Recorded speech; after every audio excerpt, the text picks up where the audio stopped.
Hello, everyone, and welcome to another episode of Inclusive Minds. On this episode, we invite another youth ambassador, James, from Connecticut, to our podcast. Stay tuned to hear more about what he has to say about his experiences with Special Olympics. I'm James Bedeau. I'm a U.S. Youth Ambassador of Special Olympics from Connecticut, and I am a student at the University of Connecticut. How did you get involved with Special Olympics? That's a good question. So it all started when I was a sophomore in high school. My brother had we have a unified team at our high school. It's one of the biggest in Connecticut.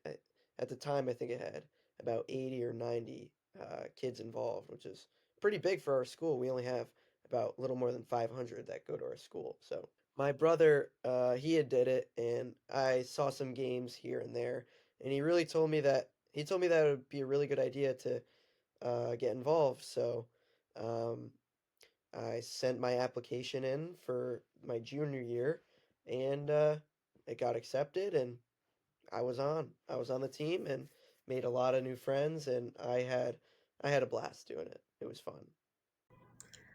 When is a time you felt the true impact of inclusion?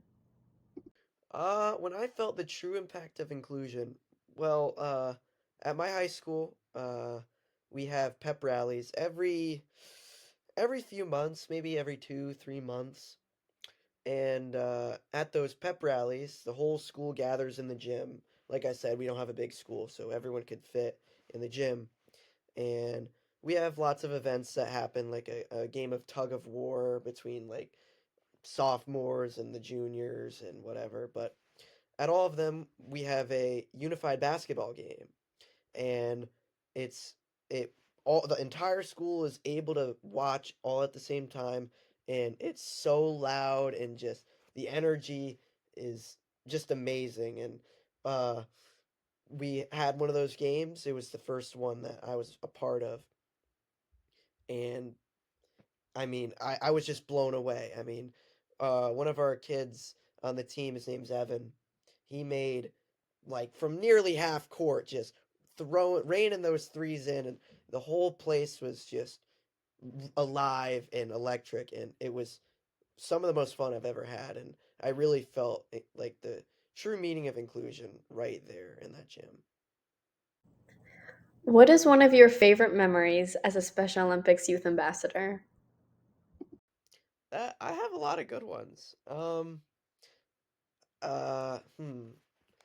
As a U.S. Youth Ambassador, I think one of the best times was really getting to maybe not a specific moment, but getting to meet really everybody, like you, Callie, and Anisha, and really everybody involved with the U.S. Youth Ambassadors.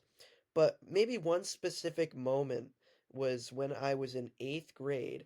Now, I wasn't involved with Special Olympics then, but it was really the first thing that I saw with Special Olympics. I got to see one of those games at my when I was in middle school. I was involved with it at the time. I was a fan, and our high school had come to the middle school for a game, and I uh, was blown away about just how happy everybody was, and it just really stuck with me because I had never seen a unified basketball game, any sort of unified game. So being there in eighth grade and being able to see what it was like, I loved it. And fast forward 3 years, I ended up getting involved. I should have got involved uh, in eighth grade. However, at my school, you couldn't join the team up until you were a a junior if when you're partners. So luckily, I did when I was a junior, and I ended up being the captain of the team my senior year. Thank you for having me, Callie. I appreciate it.